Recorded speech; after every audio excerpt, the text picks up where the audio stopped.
You're listening to a podcast by the Center for Action and Contemplation. To learn more, visit cac.org. Greetings, I'm Jim Finley. And I'm Kirsten Oates. Welcome to Turning to the Mystics.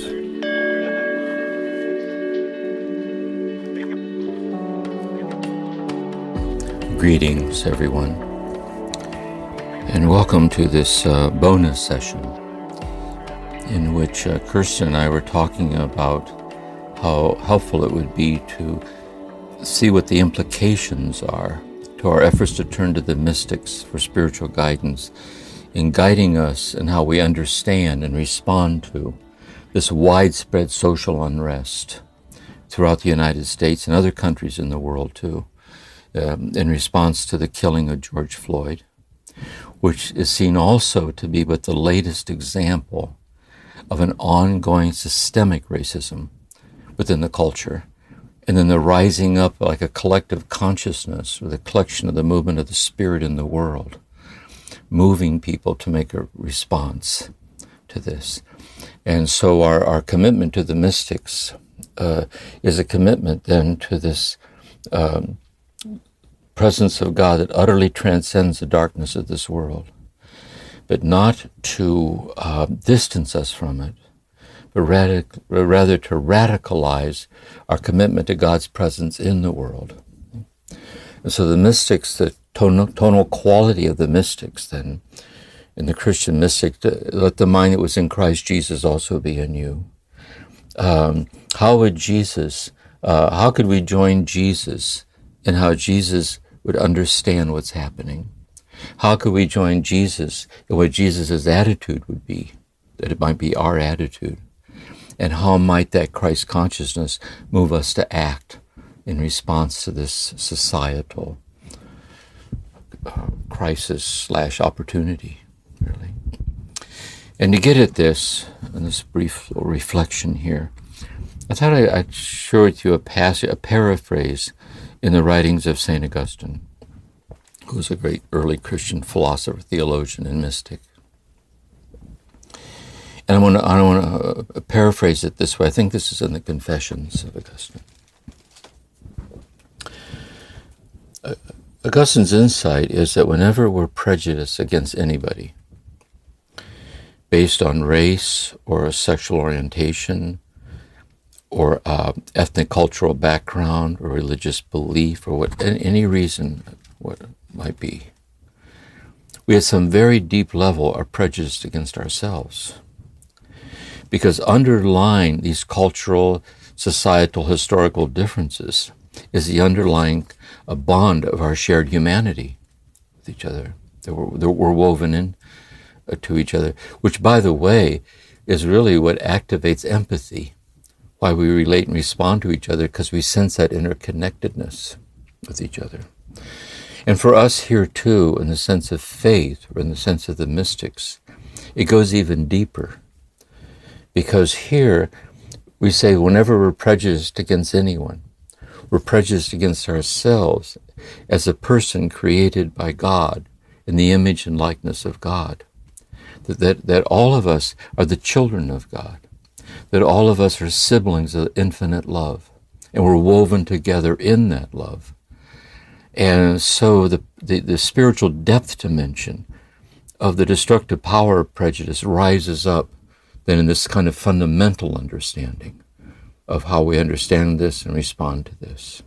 And so I think what this invites us to do is to reflect on this as a kind of a contemplative Lectio Divina, because it bears upon this ancient, long-standing tradition of the relationship between spiritual awakening and social justice, between spiritual awakening and the corporal works of mercy.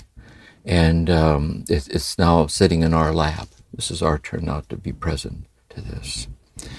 And so my suggestion then would be to do, toward the end of this little reflection here, where we're going to sit in meditation together. But my thought for you is that you would consider as spiritual practices, as you're so inclined, For example, you might stand for 8 minutes and 46 seconds in a kind of a sacramental embodiment or oneness with the community of concerned, compassionate people in the presence of God. And in this way also to know that in doing so, you take your stand. Because another key thing about these mystics is that when we sit in silent meditation, giving ourselves over to God, the healing energies of that sitting flow out and touch the whole world in ways we don't understand. There's a kind of unseen contemplative ministry to the world, and our sitting practice grounds us in that to take our stand.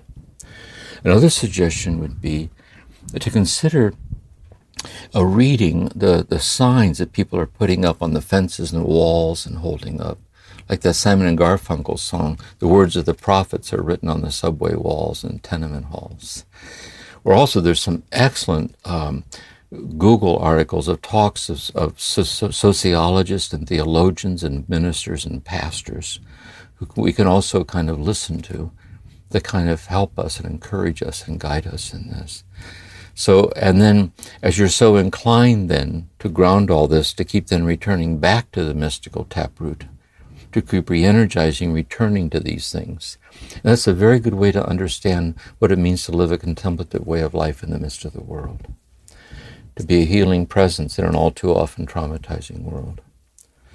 And so those are the thoughts that I would offer here for all of us. Kirsten, who's here with me, Zooming with me here, along with Corey, do you have anything strike you or anything, or does this sit with you? Thank you, Jim. I do have a couple of questions.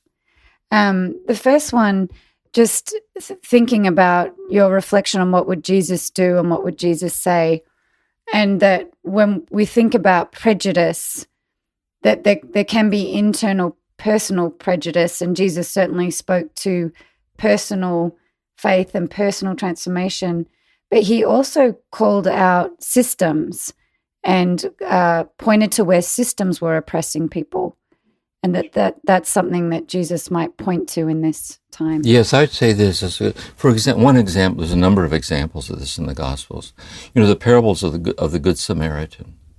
This person is fallen prey to robbers on the road, and a devout Jewish person goes by, another goes by, and a Samaritan stops and binds the person's wounds. So that Jesus says to the person, "Who's the person's neighbor?" And so what he was addressing is it isn't just an individual person in his Jewish community might be prejudiced against the Samaritans because they weren't Jewish in the whole issue around the Samaritan issue. But by their silence, they were complicit in the systemic prejudice of the Jewish community, and Jesus called them out on that. And that's why I addressed it directly to the Jewish leaders that were also in collusion with that same thing. So truth to power. How do we teach truth to power, both personally within our hearts, and that we're not in collusion, that we recognize and don't stay passively in collusion with these systemic forces. And Jim, I think the hard thing for a white person like me is that I don't naturally see the prejudice or racism built into our systems. The banking system, education, healthcare, the legal system have all worked pretty well for me for my lifetime, and I've had no incentive to look for prejudice or racism within those systems. And in fact, if I look deep inside myself, I might find fear to disrupt systems that work well for me. So I feel like on a couple of fronts, I have to make an effort to overcome my fear and to look for voices who can see the prejudice and the racism built in the systems. And in general, those voices are suppressed by the systems themselves. And so you have to look really hard to find them.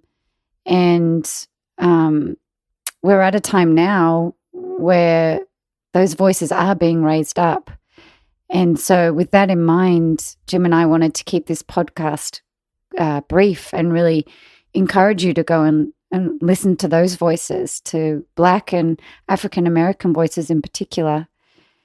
and join us in a contemplative practice of opening your hearts to what you hear and to how your and my passive participation in these systems may contribute to the kind of suffering that people experience. And through our sense of connection and oneness, God's desire to end suffering can work through us. And so with that in mind, Jim, I think you are going to lead us in a practice to end the session today. So let's do that. Let's have a sitting and we'll do this. And what I want to do here is just a brief sit. I'm going to invite you to sit straight, fold your hands in prayer, we'll bow. I'll ring the bell once. And we'll sit just for a few minutes. And then I'll ring the bell once again and then we'll bow. And again, as you're so inclined, then on your own, you can continue weaving this aspect into your practice and the teachings of the mystics into your life. So I invite you then to sit straight, fold your hands in prayer, and bow.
Thank you for listening to this episode of Turning to the Mystics, a podcast created by the Center for Action and Contemplation.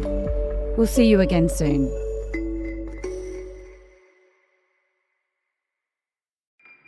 Do you feel called to walk a more contemplative path? The Center for Action and Contemplation is an educational nonprofit supporting the journey of inner transformation. Our programs and resources will help grow your consciousness, deepen your prayer practice, and strengthen your compassionate engagement with the world. Learn more about our resources, such as publications, podcasts, email series, and events at www.cac.org.